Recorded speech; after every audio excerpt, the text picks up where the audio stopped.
I welcome our panelists for coming today, taking the time out of your schedule to come and educate the young psychologists, our students, about the different fields of psychology. So I really appreciate you taking the time out to come and let our students know a lot more about the different fields of psychology. I will now turn back over to Sonia. She will be your host for today.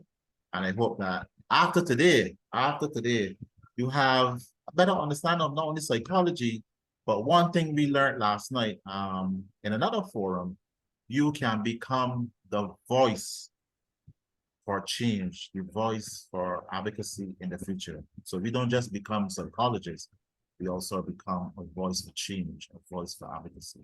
All right, so I turn you back over to Sonia, and she will take it from here. Okay, thank you so much, Ronald Pope. And let me say this, Ronald has been my colleague from undergrad to master levels. We have been in different fields of psychology, so we fit right at home. So I share those sentiments with him this evening as we proceed. First, permit me to address some housekeeping direction.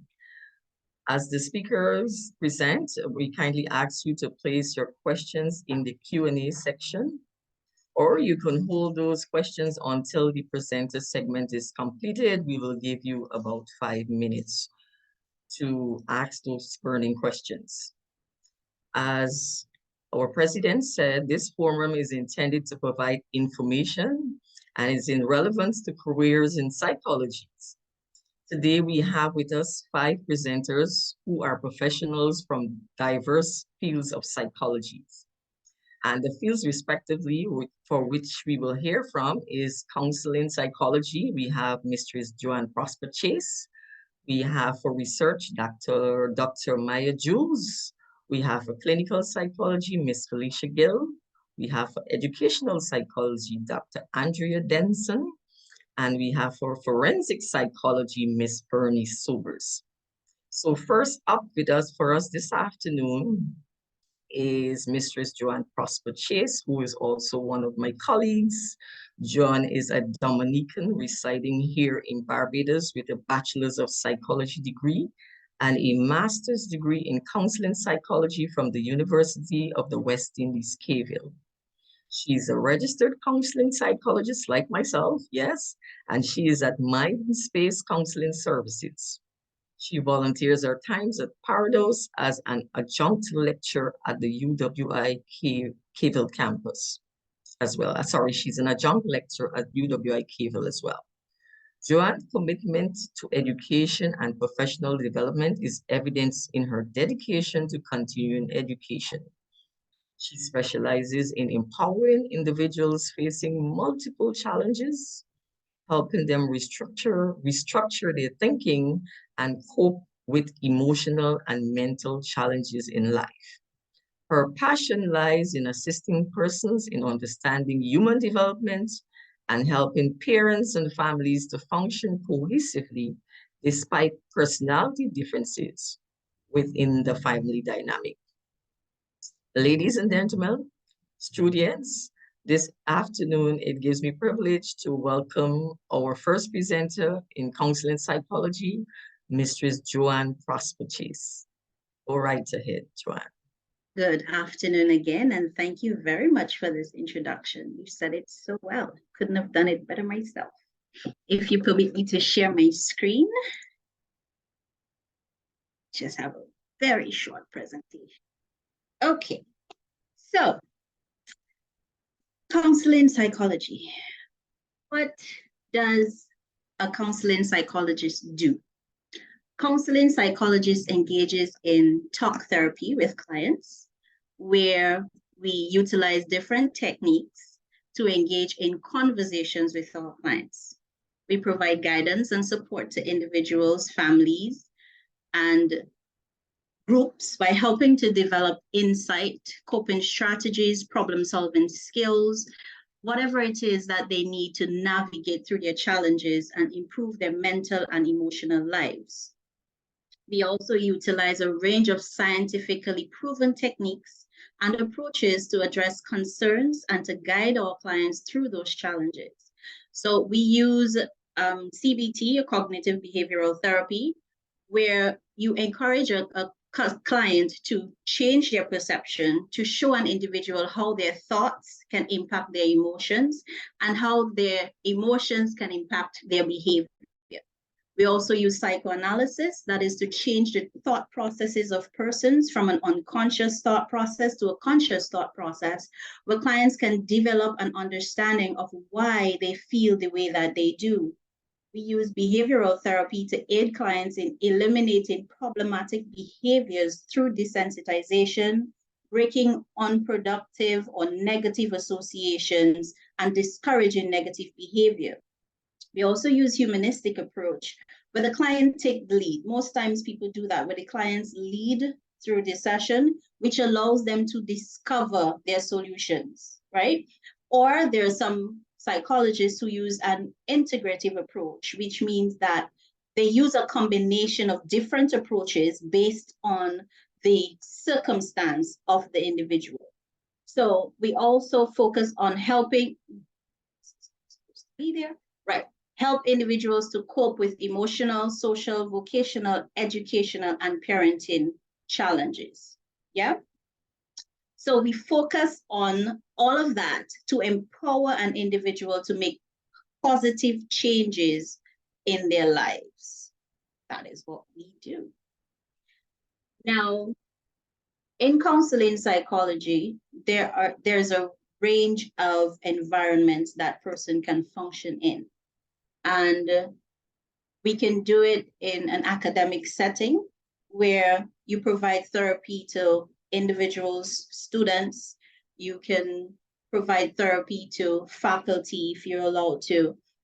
But it's pretty much in the academic setting is providing a space that is non-judgmental for persons to come to discuss with you whatever it is that they're going through, right? In mental health centers, we work with the polyclinics, the hospitals, where we collaborate with other professionals to provide guidance and support as individuals go through their challenges, to ensure that they receive a comprehensive care, right?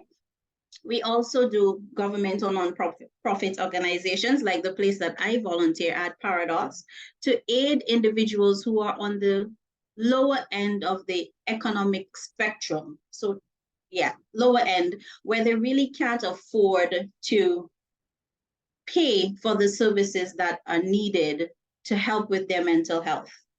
And also private practice, where you have the opportunity to work independently with your client on your own schedule, and you just do psychology, you do counseling to them, right? How do you become a counseling psychologist? Well, to become a counseling psychologist, you need to earn an undergrad degree in psychology or social work. You need to have a master's degree in counseling psychology. Now, the interesting thing about this is that with a master's degree in counseling psychology, you can become a practitioner. You'd also have to complete internship based on the university standards. I believe this is 1,000 hours of direct and indirect counseling. And if you choose to move on, which is always recommended, to do a doctorate degree. So you can do your doctorate degree in counseling psychology or any other psychology field. And you apply for your licensure. With your master's degree in counseling psychology, you can also apply for license, and that is with the Paramedical Association. And only then, once you are a licensed practitioner, that you get to call yourself a psychologist. Very interesting fact. But it's only then, right? So where are we now? Outlook, job outlook for counseling psychology. Well, this is very interesting. So I would say that there's both a positive and negative outlook for counseling psychology in Barbados and in the Caribbean. Now, the reason why I say positive and negative is because economic factors play an important role. It can be beneficial to some people, but a lot of people face financial challenges. So with the financial hardship of society, it is difficult for somebody to actually pay for the services that are being afforded to them from counseling psychologists or any other person practicing in the field. Although I must say that in recent times, there's a need or a demand for psychologists or persons in the mental health field, but with that, there's also deterrence. Although there's increasing growth, for some reason, the deterrence still pose a challenge. So counseling or mental health being taboo is one of the biggest deterrents that we can think about, that we know of, where persons are afraid to seek help because of other people's perspective. Thought processes of persons is that you only go to a mental health practitioner if you're crazy. And the lack of understanding of the roles and responsibilities of mental health professionals. Now, people, because of the lack of understanding or education, they do not really see it as a need, and they believe that you only are able to go to somebody if you have visible signs of a mental disorder or mental illness. Some people don't understand the difference between mental health and mental illness, but that's something I won't go into because that's a lot more. I tried to do a bit of research. Well, I did a bit of research, but because in the Caribbean, there's limited to no research as it relates to statistics, I was not able to find a statistic to say where we were before and where we are now as it relates to the needs for professional. But on a societal level, and with the media, with the news, you've been hearing of everything that persons in Barbados have been going through. We know that there's a demand.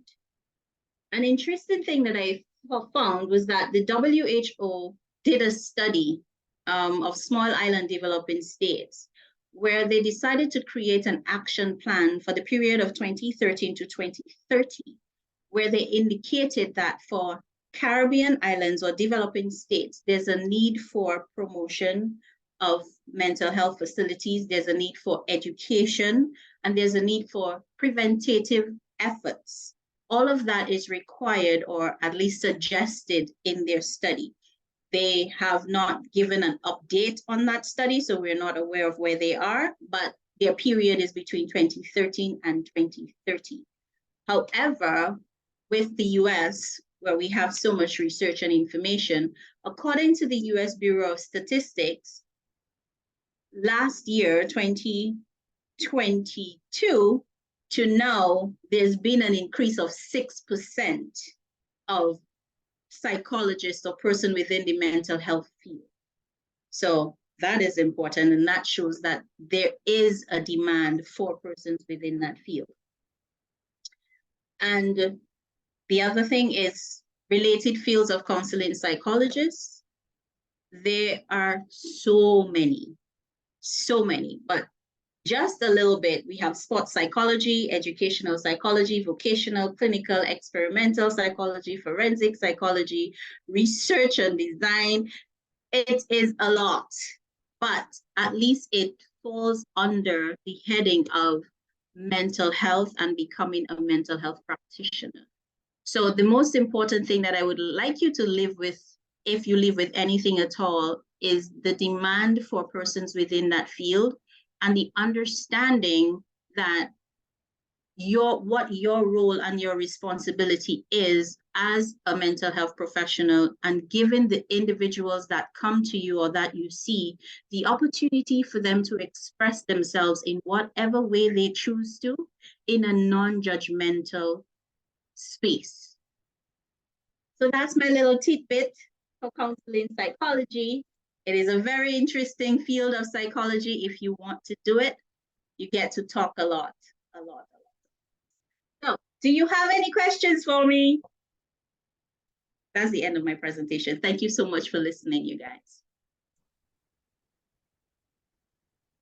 Thank you so much. Thank you so much, JoAnn.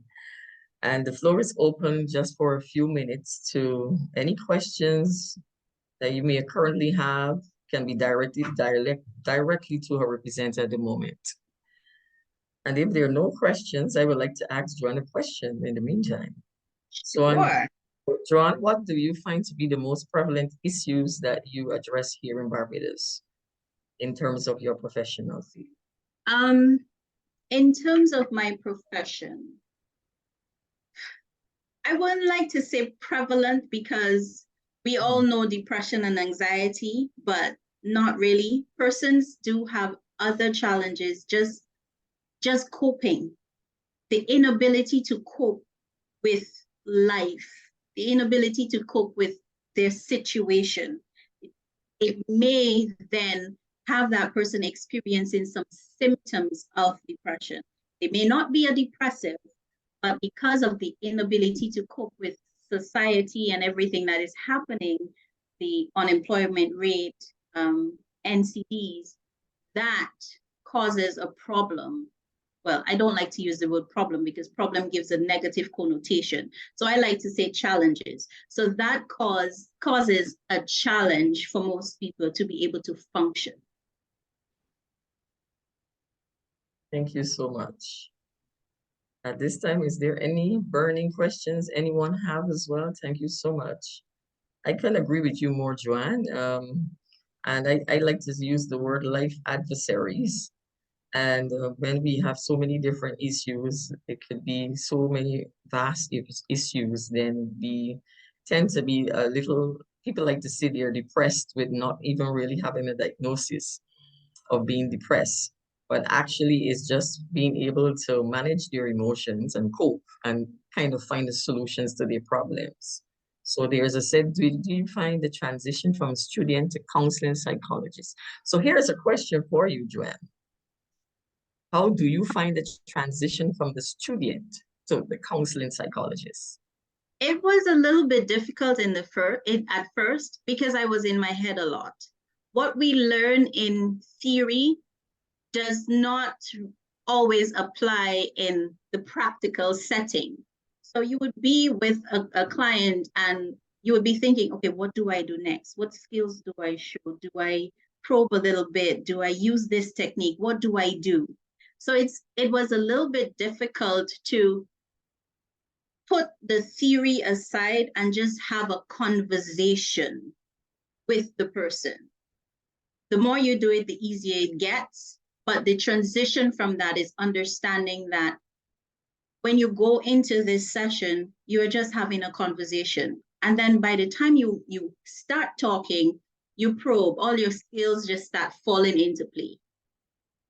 So for me, it was slightly difficult, but the moment I got out of my head, it was fantastic. So true. They wouldn't know the difference. They would not know. That is so true. I like that. It's all about the rapport and being in the moment and empathizing with the client and finding out what's the problem first. I really like that, JoAnn. It's awesome. And I was in your shoes too. We were all students alike. So it's like, hey, we can't think about what the theory applications say. Now we have to know about the problem. What experience do we need outside of having a degree? Awesome question, Desiree. Okay. You would need to do internship. Based on the university standards, I think it's 1,000 hours of both direct and indirect study. Direct study meaning having conversations one-on-one with the clients, and indirect is learning to do your notes, doing court reports and whatever other reports that your site requires from you. So it's just being present with the people. So the experience you need is how do you build rapport and how do you navigate the conversation that you need to ensure that the person, for lack of a better word, trusts you. Because in the Caribbean, we still believe that everybody knows everybody, which is true. So you may not be as forthcoming with somebody because you figure, okay, I might see this person at Sheraton Mall, or I might see this person talking to somebody that I know, and hey, they might tell my business to somebody. not understanding that we are guided by ethical principles, and confidentiality is one of the most important for me. Yeah, confidentiality is most important for me. I hope I answered that question. What are the best areas to? That depends on what you want to do or where you want to go. If you are interested in working with children, then that I'm not sure how the university does it in terms of placement. But if you are interested in working with children, I think you could request to go to the Child Care Board, or there's a farm, I think it is called, that you can do that. If you're interested in working with teenagers or substance abuse, there's the Institute for Substance Abuse, or just families on a whole, then there is Parados. So it depends on what you want to do or where your interest is. I have to good afternoon. I'm just gonna ask you verbally. So Okay. do you think that, so I'm trying to gain experience. I've volunteered myself into primary schools to expose myself to children, but I'm really trying to get into at least some sort of counseling aspect. So I've been even trying on my own to get into outside experience. So do you think that even being a nanny or something would be experience? Or should I not go down that path and just go the path that you suggested with the Paradox Board? Have you completed your master's degree? No, ma'am.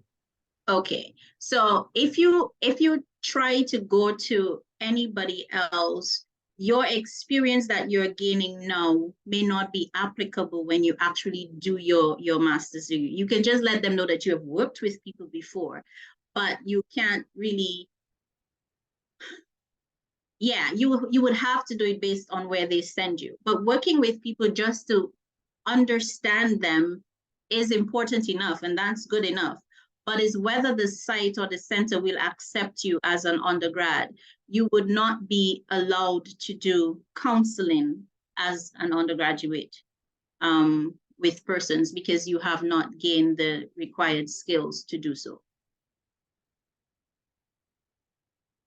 So thank you very much. And so basically you're saying just wait until I get my I'm presently doing my bachelor's degree. So wait until I start my master's, and then those hours will be more accredited to that degree. Yes, ma'am. Okay, thank you so much. You're welcome. Hey, thank you so much, Deidre, for asking those questions. We need to move on right now to our next presenter due to time. And our next presenter, yes, someone is saying? Yes, yes. So the next presenter we have on is our Dr. Mia Jules. Dr. Mia Jules is a registered clinical psychologist in Barbados and a lecturer in psychology at the University of the West Indies Cave Hill campus. She is a past OAS Research Fellow, a UWI Postgraduate Scholar, a University of Nottingham Doctoral Visiting Scholar, a Commonwealth Split Site Scholar. Dr. Niles publishes and conducts research to investigate the psychosocial factors that influences identity development and health damaging behavior among adolescents and emerging adult populations in online and offline contexts. This evening, it gives me pleasure to welcome our next panelist, Dr. Jules. Dr. Jules, are you on? Go right ahead. Thank you so much. Chair, can you hear me clearly? Yes, yes. Awesome. What's my time limit? 5 minutes, 7 Well, you minutes? have about 8 to 10 minutes, and then we will just take one or two All right. questions only due for time. Yeah. Great. So I'll start my timer. Okay. Hello, everyone. And thank you for allowing me to be a part of this forum. So let's just jump into it. I'll be speaking about my career as a research psychologist. I'm also a registered clinical psychologist, but at the moment I am in academia. So let's get these slides moving. So what does a research psychologist do? We investigate effective treatment approaches. We delve into matters that deal with motivational strategies, in essence, really and truly, in essence, any psychological construct that you can think of, we are interested in. It really depends on the context and the setting where we're working, okay?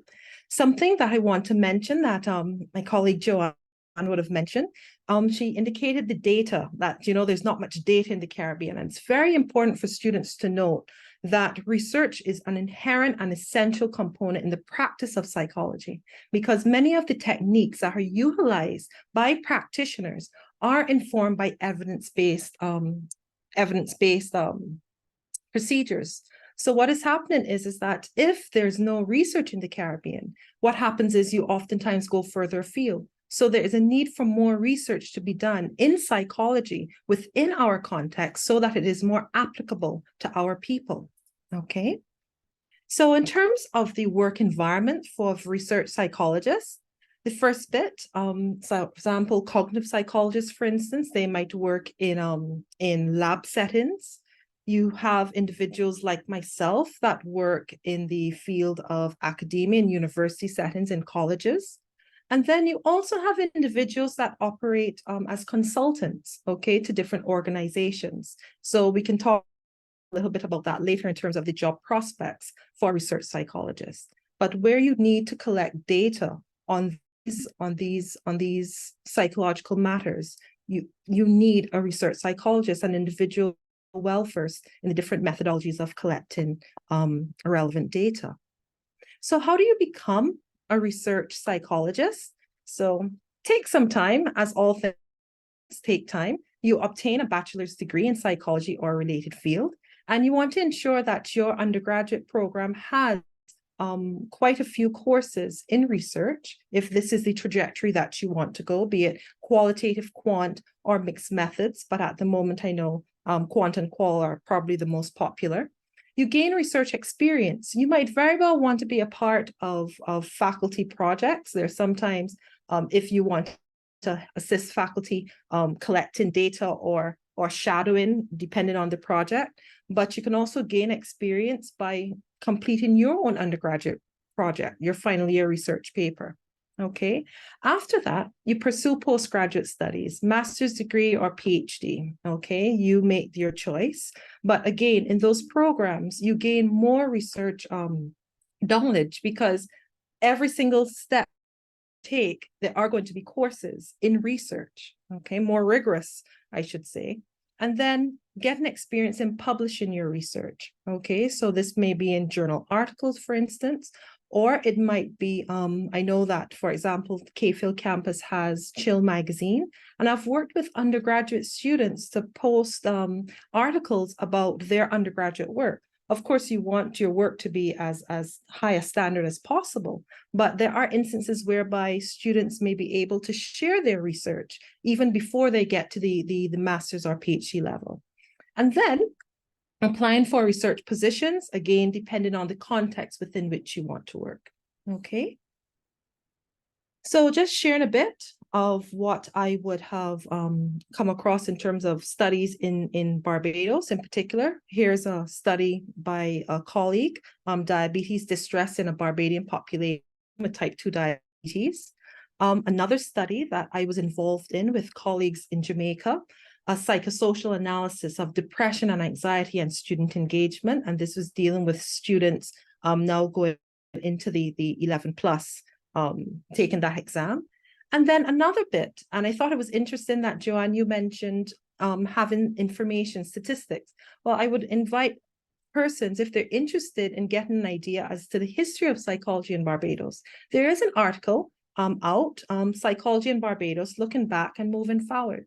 So you can see then that there's always a dovetailing between the research and the practice. However, good research does take time, and sometimes it feels as though it's a little slow in coming to the fore for individuals to get access to. But there is work happening in the region. I thought I would share a little bit of my experience with an actual study that people might be interested in, given that in Barbados, there's a lot of talk about education reform and the 11 plus exam and its impact on the students taking it. So here's a question: is taking the exam itself having an impact on children psychologically? Well, this was an experimental design that I worked on with colleagues. And let me just get to the highlights. What we did, we collected information from students on their anxiety and depression levels 4 months before the 11 plus. Okay, then we did it again 1 month before the exam. And what happened was the exam, we saw that as the treatment, because in essence, this is an experiment, but an experiment taking place in a natural setting, all right, because we certainly don't have any control over when the exam would happen. And then after the exam, we then collected information 1 month after the students took the 11 plus. And I just want to take a moment for individuals to think, well, how did the exam impact the depression and anxiety levels of these students? What do you think it would have done? Do you think maybe they got really anxious? Do you think that, oh gosh, my life is being dependent on this exam? Maybe I might have regrets afterwards if I don't do well. So just take a moment to think, what do you think the results would be? I'll share them now. What happened was we asked, does high stakes testing have a significant impact on anxiety levels? And this is what we found.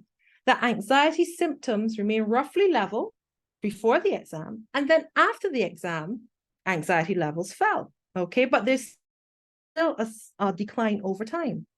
We also wanted to find out about depression. Does high stakes testing have a significant impact on the depression levels of these students?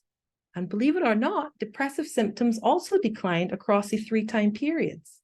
So in terms of the impact of the 11 plus exam, well, bearing in mind that we only focused on depression and anxiety within this time period, you can see that really and truly the levels were declining even after they took the exam, right?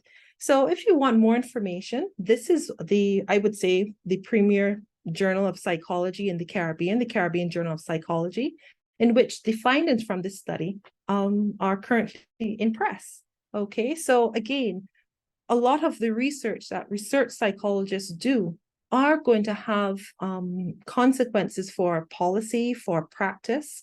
So these findings, I'm sure persons in the education sector would be interested in reading. And that's my timer. So I think I have 1 more minute left. In terms of the job outlook, so I mentioned academic opportunities.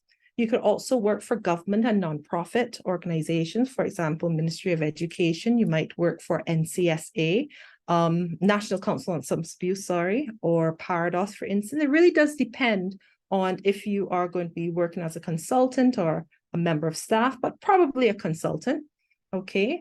In terms of providing consultancy services, you might decide to set up your own business where that's concerned. And then in teaching and training, so seminars and workshops, so teaching individuals a particular skill based on evidence-based information, that is also something that we do. And then finally, as I mentioned earlier, the research that I would have been a part of, those are interdisciplinary collaborations. So not just within the confines of Barbados, but literally anywhere in the world. Once there's a shared interest, you reach out and you're able to pursue studies and research that go far afield than these shores. Okay, so related occupations to research psychologists, so industrial, organizational, neuropsychology. I mentioned cognitive psychology. We have health psychologists, for instance, market research analysts. So all sectors, I would argue, require data. It's about knowing what your interests are in, what calls for consultancies may come out that you might decide to vie for, to bid for. But yeah, there are quite a few, I would say, in terms of occupations, you carve out your own niche. Okay, it's very hard for me to say this or that. All right. So at this point, thank you for hearing me out. And if there are any questions, I would be happy to answer them. All right. So thank you, Chair. Thank you so much, Dr. Jules. Jules, is there any burning question anyone have at this time for Dr. Jules? Not seeing anything in the chat. She's saying no. I think it was so clear and precise, but we never know. Somebody might have a question there, and I will look forward to seeing that research as well. I found it is it possible to gain research experiences alongside a researcher as an undergraduate student? Student, Excellent question. that's an interesting question. And I would say yes, because as an individual in academia, I supervise students. And I always remember this past student, what's her name again? I'm bad with names, but this past student about 4 or 5 years ago, she wanted to publish her work. I know that she collected the data correctly. I know she spent time going to different schools, and I thought it would have been a waste for her work not to be shared.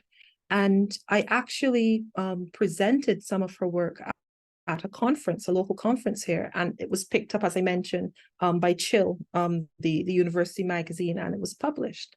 But after she had finished her research and she got her grade for her information, I then worked with her in terms of the writing up of the literature review, for instance, or recognizing that the methodology, she could have been more descriptive.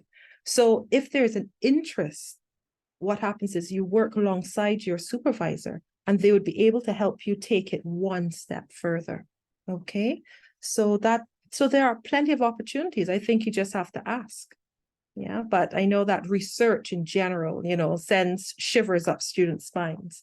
But once you have an open mind, an open heart, and a genuine interest for understanding the world around us scientifically, I mean, that's really all you need, a genuine interest. Yeah, so that's my answer.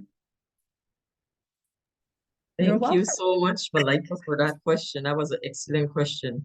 I should have known that when I was there. I would have come and looked for you, Dr. Jules. Indeed. Yes, I can still come if I have some burning research questions, but thank you. So moving on, as time permits us to have our next presenter. And our presenter number 3 is clinical psychologist, Miss Felicia Gill. Felicia Gill is a registered clinical psychologist with the Paramedical Professions Council. She utilizes a multicultural approach in her private practice at Purposeful Psychological Services, where she offers therapeutic services and psychological assessments. Ms. Gill also works in the Suspected Child Abuse and Neglect Clinic at the Queen Elizabeth Hospital, where she provides intervention to children and families who have experienced trauma. It gives me great privilege to welcome our next speaker, Ms. Gill. Ms. Gill, are you on?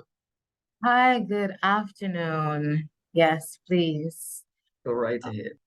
It's really a pleasure to be here presenting this afternoon. I'm just going to share my screen with you.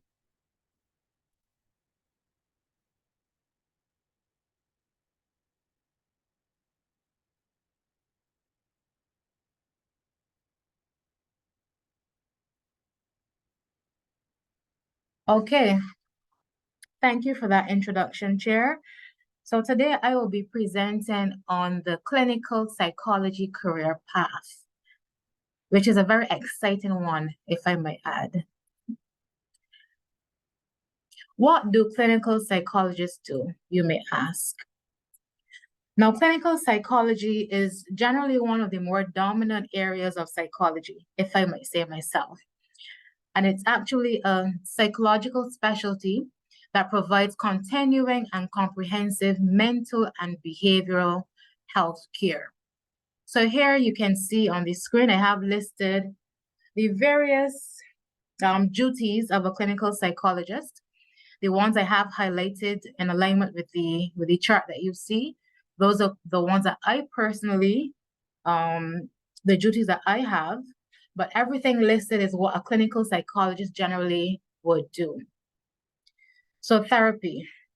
We provide therapy to individuals, to couples, to families, to groups, you name it, all persons across the lifespan.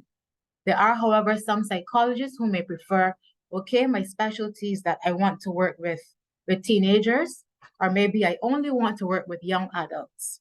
but it all depends on the individual psychologist and their area of specialty. We also do assessments as well. And these assessments generally are done to diagnose a mental health disorder or even a learning disability. So maybe something like to diagnose anxiety, to diagnose depression, to diagnose conduct disorder or something. Maybe more common could be autism or oppositional defiant disorder. Those are some of the diagnoses that we would make whenever we do assessments. And one of the more common ones with children would be ADHD. That's one of the more common ones. We also do administration as well. Administration generally, especially in private practice, where you maybe may not have an assistant, and you then have to conduct all of these different assessments and do all of this paperwork on your own if that's the case. Those are our administrative duties that we would do. Then there's also consultation. So consultation with agencies, with different communities, or even with other colleagues as well, where we would consult on various cases.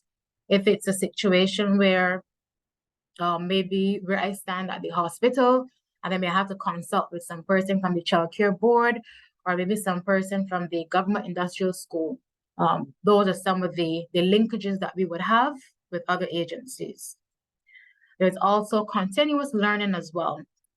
So if you are at a master's level where you have to be in order to practice, then you may also move from master's to a doctoral level. And then even after that, continually upgrading your techniques that you use, and also continually training as well. Then there's some psychologists, those who are in more, who would have maybe 10 plus years experience, or those at the doctoral level who would provide teaching and supervision for other psychologists and also students as well. We also have areas of research. There are some psychologists, just like my colleague before me, excuse me, who would also pursue an area in research, because we're continually learning and growing in the area of psychology.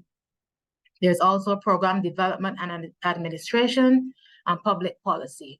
So with regards to public policy, you may find that let's say, for example, the Ministry of Health may have a hotline maybe that they want to establish.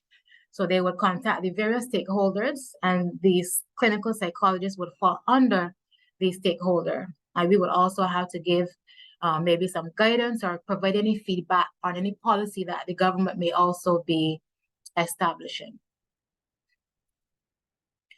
Where do clinical psychologists work? So there are various areas. As I said, myself personally, I work in private practice, but then there are also counseling centers. So for example, the Center for Counseling Addiction Support Alternatives, that's CASA. Then there's also the hospital as well, where a clinical psychologist may work. Maybe they could also specialize in doing some health psychology as well. And then we also have persons who work in academia, so in colleges and universities, also in various industries and businesses, maybe an NGO. We can also work in legal and governmental agencies. So as I mentioned before, maybe the Child Care Board, maybe the Ministry of Education, maybe in the Ministry of Health. We can also work too in the Ministry of Security. So that could entail like the police force, the defense force, the prison, or even regionally in the military. And then also in managed healthcare organizations. How can one become a clinical psychologist? Now, as far as the education goes, I don't have the bachelor's degree listed here, but that is a given if you're going to pursue this area of psychology, or any area of psychology for that matter. But you can only practice as a psychologist if you have at least a master's level degree. And here at the university, we have the counseling psychology degree, but more so catering to the clinical, where I myself would have trained, and that would be at the University of UWI Mona, where there's a Master's in Clinical Psychology program being offered there.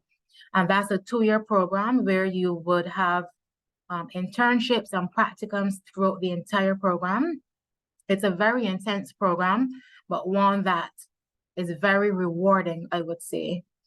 And then after the master's level, you can go on to pursue your PhD or the PsyD. Now, oftentimes persons ask, well, what's the difference between the PhD and the PsyD programs? Well, just to simply say, the PhD program is one which provides more emphasis on a research element, whereas the PsyD, or maybe a doctorate in clinical psychology, that has greater emphasis on more of a clinical training. Research is done there as well, but the emphasis lies on clinical training. Moving on to having a license, a certification, or even registration. So the registering body here in Barbados is the Paramedical Professions Council. Now, we do always urge persons to become registered so that you can be officially practicing as a licensed and registered psychologist, clinical psychologist here on the island. And even if you're seeking employment, maybe regionally, they also ask if you are aligned and if you are registered and licensed with anyone. Then there's training. But also too, with the Paramedical Professions Council, this is important to note that one of the requirements is that you have at least 500 hours of supervised practicum experience, which you do get in the master's program. Then there's training, internship and supervised experience, which you can have after you complete your master's, or even after your undergraduate degree, where you can volunteer. And I know sometimes it can be difficult for persons to volunteer, but I really do urge you to, because that's really one of the greatest ways to get that experience and also to have those practicum hours. Qualities to note. So these are very important skills that a clinical psychologist must possess: analytical skills, critical thinking, communication, having empathy, being an effective listener, having people skills, problem-solving skills. And most of all, you should really be driven to help people and also to have great communication skills. A great background in research is also important as well. And these really help you when you are seeking to pursue the area of clinical psychology. A job outlook for clinical psychologists in Barbados and in the region. I've just noted here, one of our BSP members, Maynard 2013, reported that there's an increasing need for the services of psychologists in Barbados because we are faced with many different psychological, social, all these different issues that the country is facing. And I would add that, with the impact of COVID-19, that there has been an increase in the need for clinical psychological services. And this was highlighted even more so. It highlighted the area of psychology and also the importance of mental health on a whole here in the country. Regionally, there are opportunities within the Caribbean, and especially like in some of the smaller islands where maybe there is no clinical psychologist, or maybe only 1 or 2 clinical psychologists there. And there really is a great need regionally.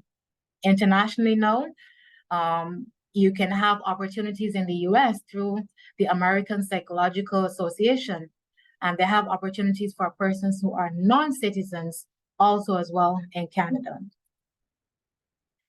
And as I wind down, so related occupations to the area of clinical psychology. So you can have marriage and family therapists, school and career counselors, social workers. You can also have counselors in the area of substance abuse, even guidance counselors as well, mental health counselors, the area of psychiatry, which, is really closely related to the area of clinical psychology, and also all of the other specialty areas in psychology as well.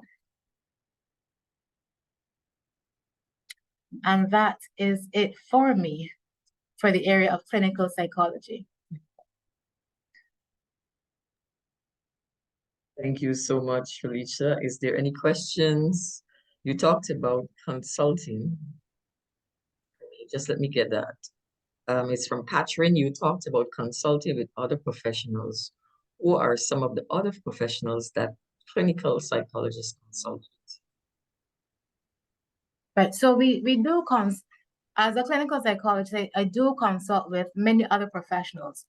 So let's say, for example, another thing that we do too, we work with insurance companies as well.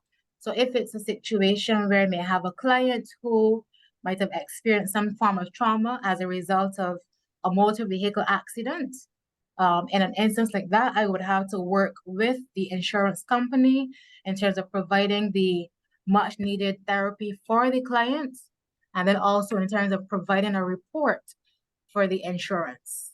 Another thing I should mention too as well, in terms of working with the court system as well, and having to provide reports for the court. So if, for example, I may be working with a minor, and let's say it might be a case where there might have been some form of abuse involved, and the court may require a report pertaining to the child's progress as a result of attending sessions. So then I would also have to work with the court, with the attorneys, and provide a report in that instance. If we are speaking more so about other professionals, in terms of working with those professionals, I would say social workers.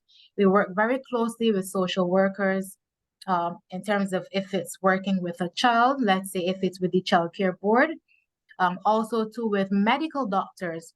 So in private practice, a lot of referrals do come from the medical practitioners. So then we would consult if necessary on cases.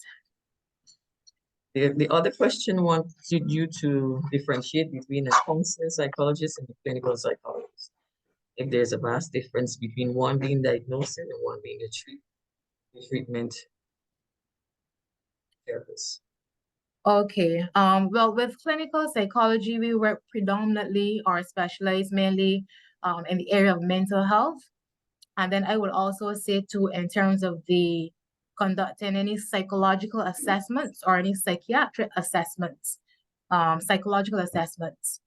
I think that mainly might be the main difference. I know that my colleague previously spoke on counseling psychology, but as a clinical psychologist, conducting assessments is one of the very big part of what we do. And I think that may be one of the main differences in the fields.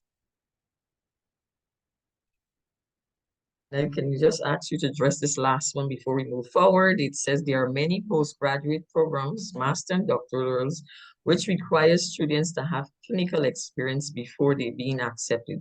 How would undergraduate students go about gaining this experience, especially given that they won't be able to directly interact with patients through their volunteering? Would this volunteer work be enough experience for a master's doctoral program? Yes, so I would just share my own personal experience. After I completed my undergrad, I actually spent maybe 6 months to a year volunteering. And I started out at the place I mentioned, CASA, which is the Center for Counseling Addiction Support Alternatives. And that's where I would have gathered therapeutic experience. So it's more a case where we're not going to put you in to work with a client on your own because you don't have any experience at all at that point in time, even after having your bachelor's degree. So you may be able to sit in on a session with the psychologist, observe what is being done, and then after sessions, what we can also do is to sit with you, go through what you understood in session, and just outline to you how sessions would generally go. And then also a big part too is the administrative work. So possibly have you involved in that administration, maybe writing up a background or a history on the client, because that's something that as an undergrad you can do. But what I would say is to really put yourself out there to volunteer and gain all of that experience, because that experience is what the master's programs are looking for, that experience in counseling specifically. Thank you so much. Thank you so much, Felicia. I believe the other question for our next presenter, because it comes right up in her field in terms of special needs. And so with us this afternoon, we have Dr. Andrea Dennison, who is a chartered psychologist and registered education psychologist. She has been living and working here in Barbados for over 12 years and divides her time between working for Lockerbie College and privately. She has been a psychologist for 21 years, and prior to this, she was a teacher for 9 years, teaching in mainstream special educational settings. She has a doctorate in psychology, a master's in educational psychology, a master's in special education, as well as a degree in psychology and PGCE, a teaching qualification. So our next presenter is no other than Dr. Dennison. Dr. Dennison, are you there? I am here. Thank you very much. Can everybody hear me? Yes, I'm guessing so. All righty. Yes. So I'm just gonna, thank you. I'm just gonna share my screen. So just bear with me for a moment. All righty. And press this here. All right, so hopefully everybody can see that. So I am Andrea Dennison. I'm an educational psychologist. Just to let you know, sometimes, particularly in North America, we would tend to be referred to as school psychologists, and sometimes persons refer to us as child psychologists. Although that's not technically a term, and also often clinical psychologists that work with children might refer to themselves as child psychologists. You've already gathered there's a lot of overlap between clinical and counselling psychology. There's also some overlap with educational and clinical as well. Okay, so I'm going to try not to go off on too many tangents. I often do, so I'm going to try and keep looking at my watch and stick to time. But these are the 7 points that I'm going to go through, similar to the other presenters.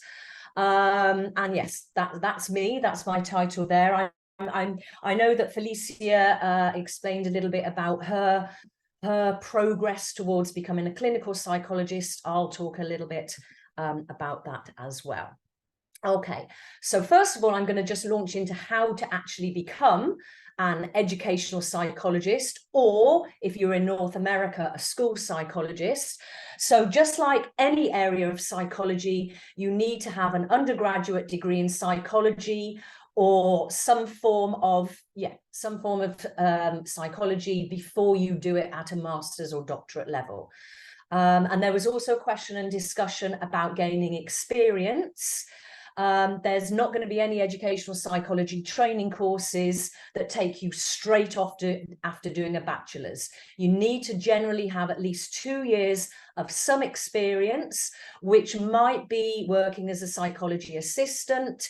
It might be working in maybe a special school as a learning support assistant, for example, or it could, like my pathway, I was actually a teacher, a qualified teacher for 9 years. So you do need to have experience of working with children. And we know in Barbados that's sometimes hard. I often get people contacting me. But if you manage to get maybe a job in a school, doing something, some support work, that would be great. To be an educational psychologist, you need to have postgraduate qualification. Increasingly around the world, it's a doctorate. So if anybody here is wanting to become a practicing educational psychologist, I would suggest you look for programs that are doctorate rather than master's level. But the doctorate has to be these bits in red. It has to include an academic component. a research component, but it has to include a practicum component as well. Felicia mentioned there at least 500 hours of supervised practice. So here in Barbados, you can do a PhD in educational psychology, but it does not enable you to professionally practice as an educational psychologist, because it's a research degree, it's not the practicum component. So if you are interested in studying as an EP, you would need to make sure it's for becoming an actual registered and practicing educational psychologist, and it's not a research doctorate. Okay, so this next bit is what I've just said there. And yeah, I'm not sure actually, maybe somebody can clarify whether it is 700 or 500 hours of supervised practice. But before you can become registered, as Felicia would have said, in Barbados through the Paramedical Professions Council, you have to prove a number of hours of supervised practice. Unfortunately, currently in Barbados and the Caribbean, there are, to my knowledge, no professional practice training qualifications that you can do in educational psychology. You can in clinical and counselling, but not in educational. Most people, such as I am from the UK, although I've lived here for quite a while. I trained in the UK, and other EPs I've known on the island, most of them have either trained in the UK or in the USA. But every year, I think you can sometimes get a Commonwealth scholarship. So, because otherwise it can be very expensive. If you've looked into fees to study anything abroad, can be very expensive. Okay, so hopefully that's a bit of information there about becoming an EP. My pathway, I actually did an undergraduate degree in psychology and politics. Then I did a PGCE, which is a teacher training qualification. And I was a teacher for 9 years in special ed and in mainstream junior school.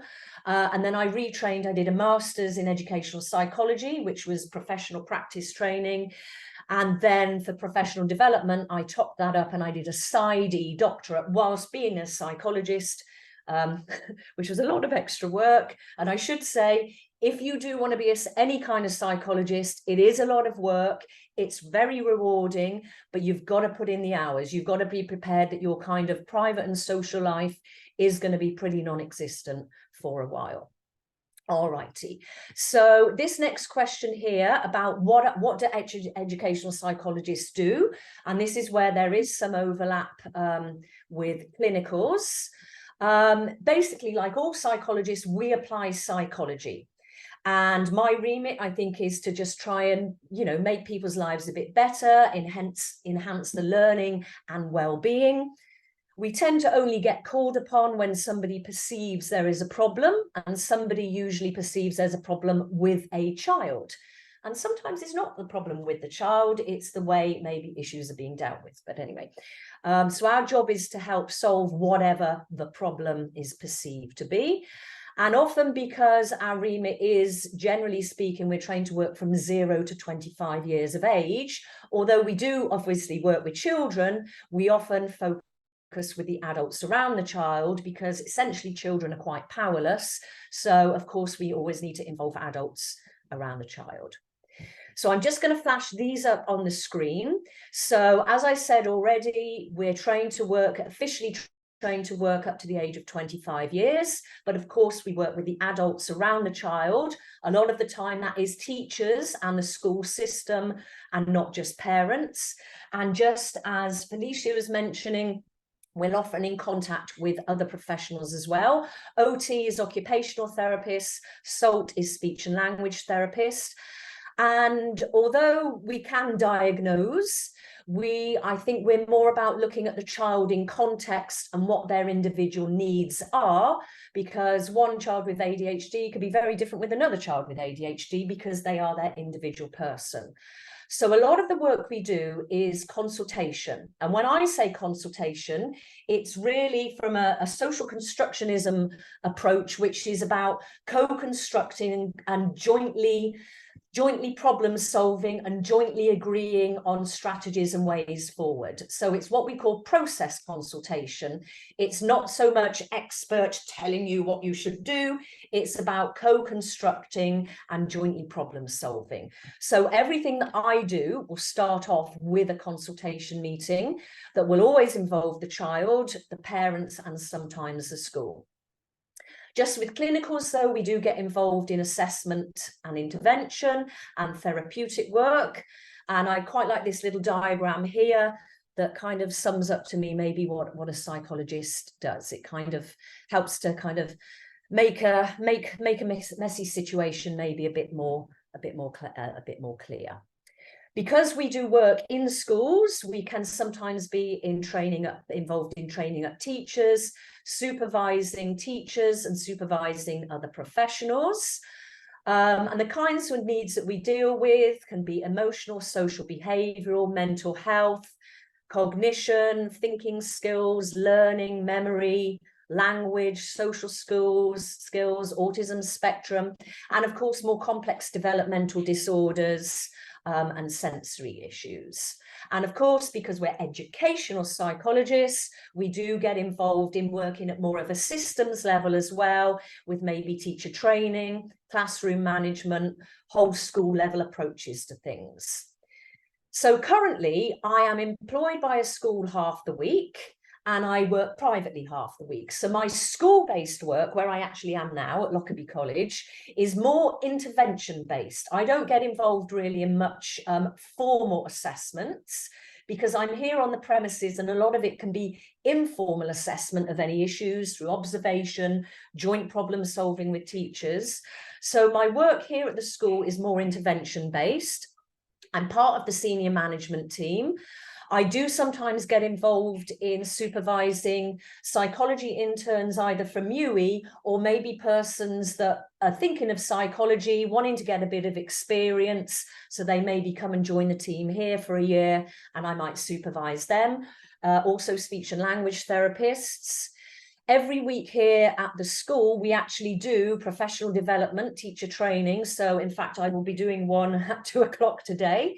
And we've been looking at something called zones of regulation, which is helping children manage their behavior. So I do a lot of teacher training, but I also do a lot of either individual work with students on my timetable, which could be any of these things listed here, but I also do a lot of group work. So at the moment I have 3 sessions with 3 lots of 6th formers, and that's really about kind of getting them to understand themselves and a lot of stress management. So it's very different every day, which is one thing that I really love about the job. And also as well, because I used to be a teacher, I still do a little bit of teaching. Math is kind of my thing. So kids that are struggling with math, I might be helping them out there with that.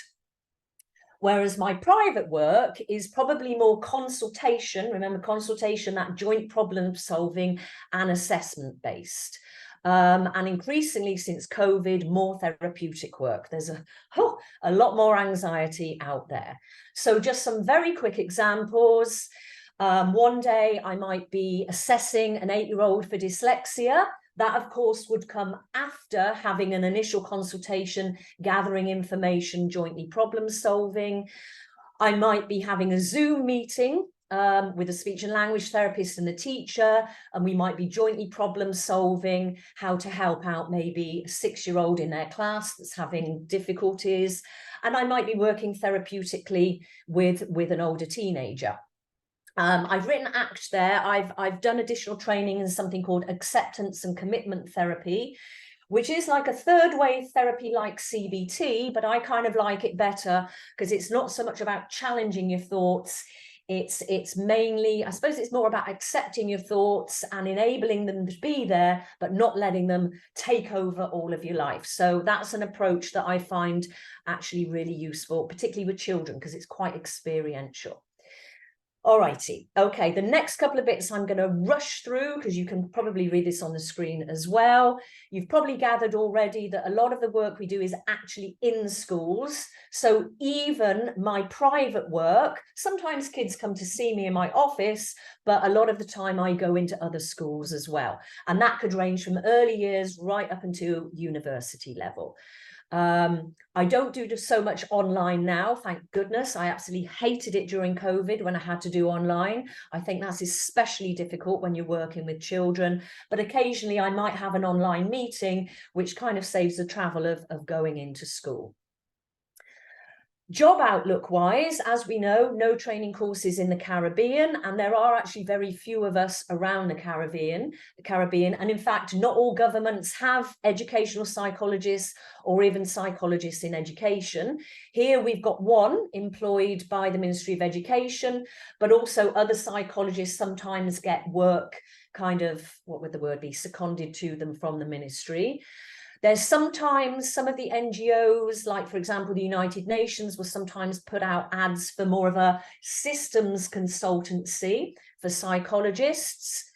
You might be employed by an actual school, like I am half the week, or you might work in private practice, or you could go into university research and lecturing, or do a mixture of all of the above. There aren't many of us on the island. There's mainly counselling and clinical psychologists, I think, which is more to do the access to the actual training courses. But as others would have mentioned, you have to be registered with the Paramedical Professions Council. And just very finally, all of these things here could be related occupations. And on the left-hand side, I've just listed aspects for me as a psychologist that are very much part of my ontological and epistemological view of the world. And if you ask another educational psychologist, they might be more neuropsychology and cognitively based. These are kind of the approaches that kind of do it for me, and I like to think that I practice in my work. All righty, so I think I went way over time. I do apologize. But I will stop the share now because I'm not sure if there are any questions. Thank you so much, Dr. Dennison. There was one question posted earlier, and maybe you can answer this quickly for us. It has to do with where would you find volunteer opportunity in this special needs environment? Yeah, so it's like I mentioned before, I would strongly suggest that you would contact schools directly. So there are some government special schools on the island, but there's also some private special schools, or there are some other private schools that are maybe more inclusive. I would strongly suggest, though, that you don't just send an email in your curriculum vitae or your resume. You can do that, but I would also suggest that you maybe back it up with a telephone call, and because schools like, for example, the one I work in, quite often we get people emailing in, and it's kind of a lot better if you can have a face-to-face conversation. I should also say as well, off a bizarre tangent, please make sure your email address is an appropriate one. I think we've had one before that was like sexysomething@hotmail.com, and that's an immediate, we are not getting back to you if that's your email address. So just please be aware. But I would contact schools directly. And if you know people that work in certain schools, you know, when you know somebody, then you might have more of a way in. And I should say, if anybody wants to contact me, we don't have any availability at the moment for any interns, but by all means do email in, because sometimes we do put CVs and so on file. So yeah, I think you need to go directly, but if you do send an email, make it personal to the school. Don't make it like a blanket email where it's obvious you're sending the same email to every school. Okay, that would be my advice.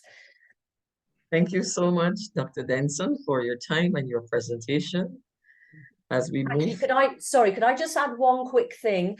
Yes. I do work with quite a lot of children on the island who are in mainstream classes where they may be struggling with maybe dyslexic difficulties or regulating their behaviour. And schools are often on the lookout for learning support assistants that can maybe spend every morning with them, supporting the teacher. There's a real shortage of those persons on the island.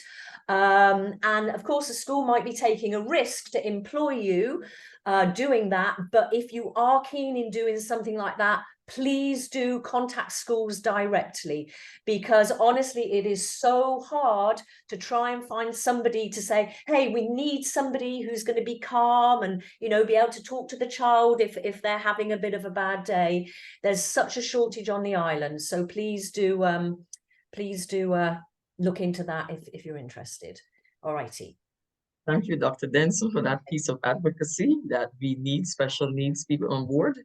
And you can always Google special needs schools in Barbados, and you will find a listing there in where you can further make contact. So thank you again, Dr. Dennison. As we move to our final presenter for this afternoon, we have no other than Miss Verneé Sobers, who holds a Bachelor's of Honors in criminology from the lecturer, as she's a former lecturer in criminology, sociology, and psychology at UW-Keyville. She has an associate degree in law and government politics from the Barbados Community College. Her bachelor's degree is in sociology with psychology.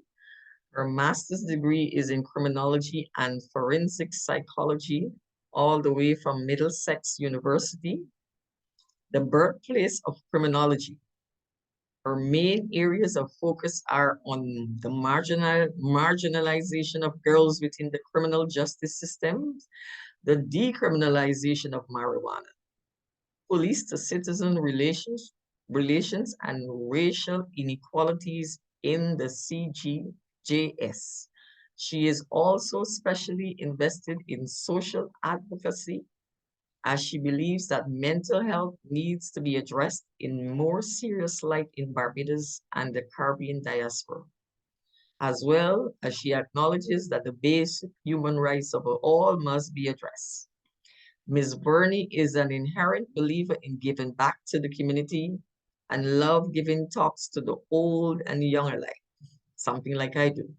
So this afternoon, it gives me pleasure to welcome our final speaker for this afternoon, Ms. Verneé Sobers.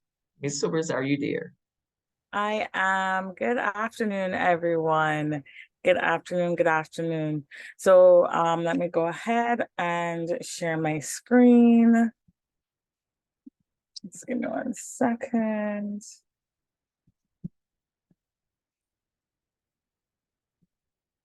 All right, great. So what I'm doing today is going to be forensic psychology. And I'm gonna try to do this as quickly as possible, seeing as we're, you know, so out of time. But let's start with what is a forensic psychologist. Now, truthfully, I usually start with what is forensic psychology. So let me just give an idea really quickly of what forensic psychology is. Forensic psychology is simply the mix of behavior sciences along with the criminal sciences, or the criminal justice sciences, or criminality, law enforcement, that kind of thing. So forensic science is a relatively new area within forensic psychologies. It's had its roots in psychology from about 1875, but it is relatively new to the field itself. To say that it's a new field of psychology for about the past 30 to 35 years or so. It is the missing link between psychology and crime. So ideally, it's the understanding of criminal behavior. And the two go perfectly hand in hand. I remember what got me into forensic psychology and criminology is the fact that I always wanted to understand why criminals did what they did and what their thought process was while they were doing what they were doing. And that is what spurred me into the field of forensic psychology, right? So it is literally the study between the correlation, it's a correlation between crime and criminal behavior, okay? The focus is also placed on the circumstances that have led a person to actually commit a crime. So where can you find a forensic psychologist? You can find them in prisons, You can find them in private practices, the courts, and law enforcement. So the thing about it is, because it goes hand in hand with the legal field, it is strictly working within a legal field, which is why forensic psychologists have, they're not like the clinicals and the counseling and that and education that usually can go into every single environment. Forensic psychology is based and in law enforcement, the legal framework, that kind of thing. So when you see them in prisons, chances are they are the psychologists in prisons. In their private practices, they're usually as consultants. Within the courts, they're normally expert witnesses, as well as law enforcement, being experts in their field and consultants as well.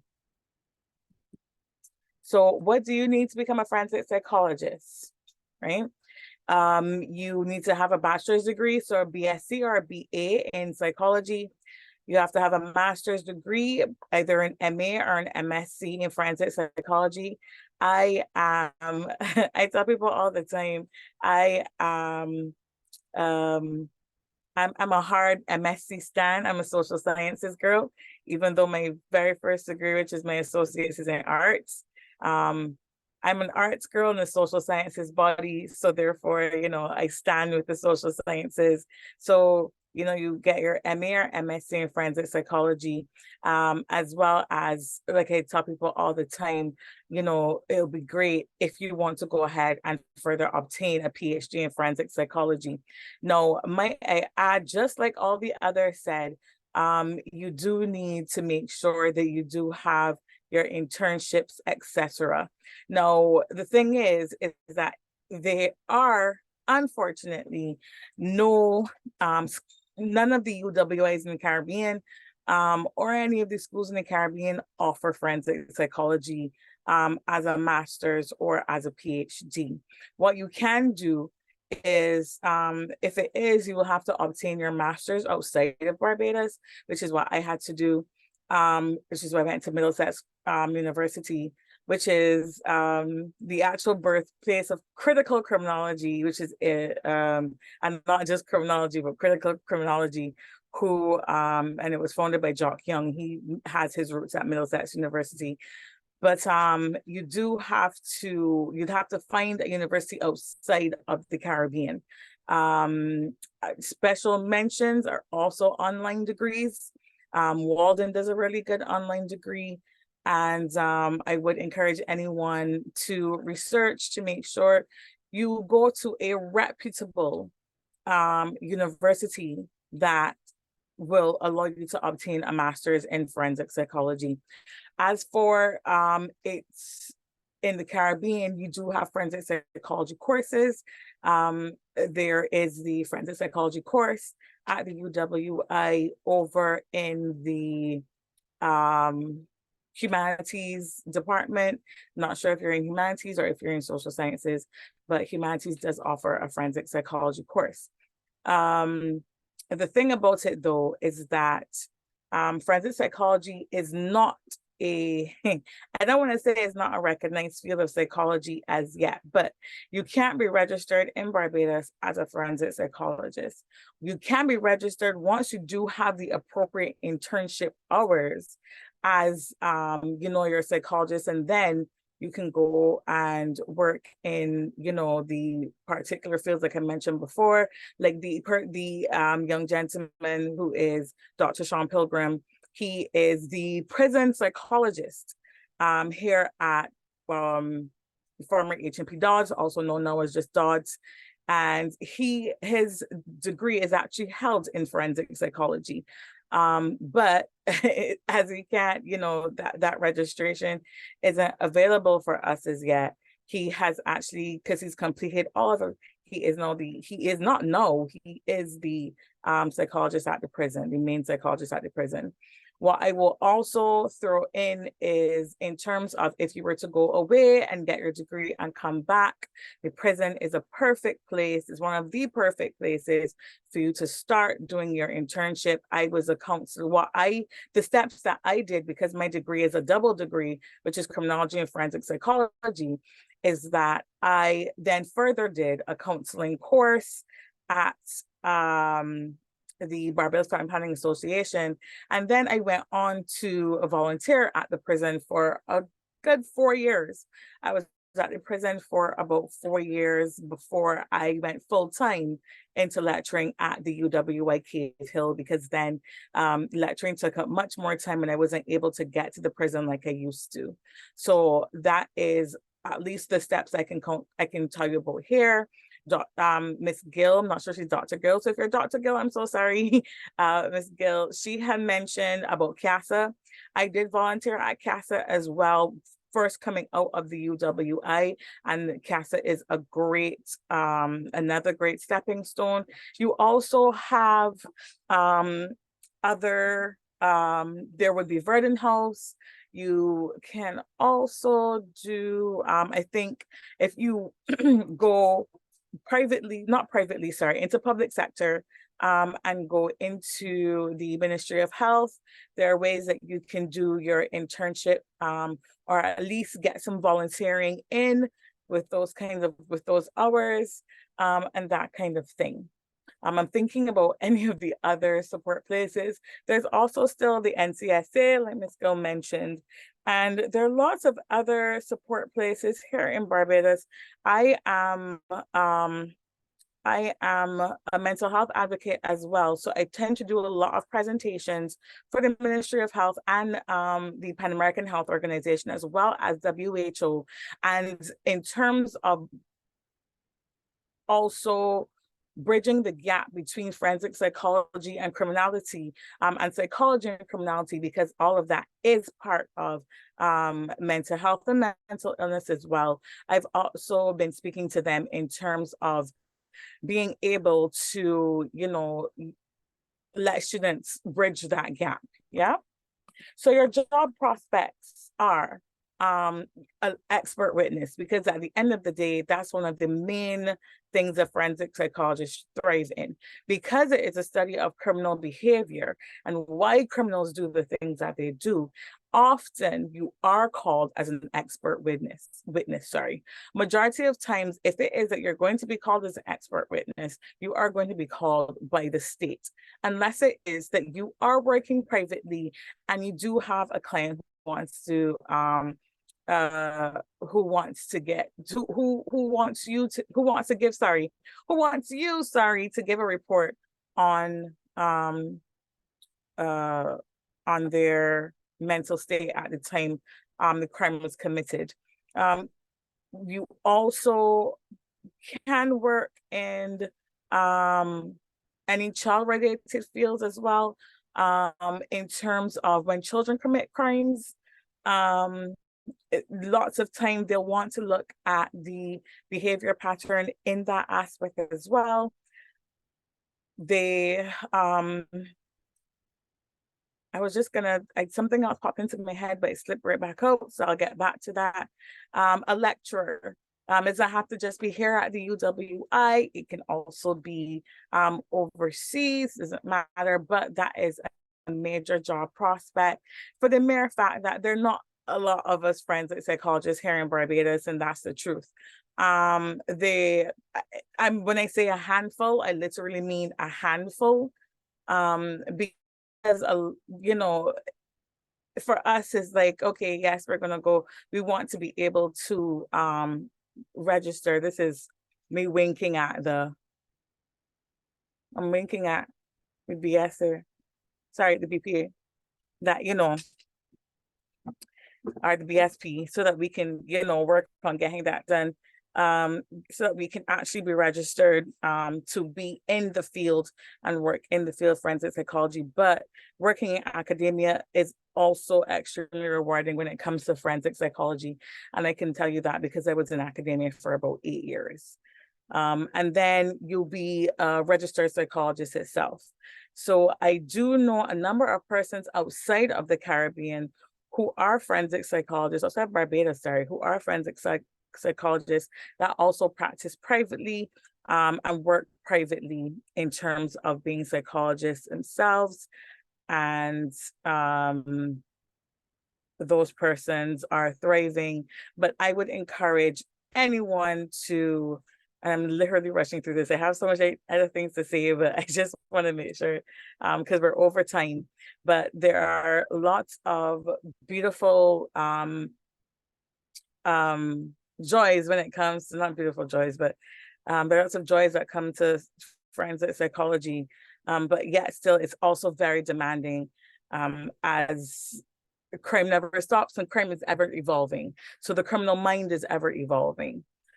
And what I decided to add was interesting combinations if it is that you're going to go out there and complete a forensic psychology degree, criminologist.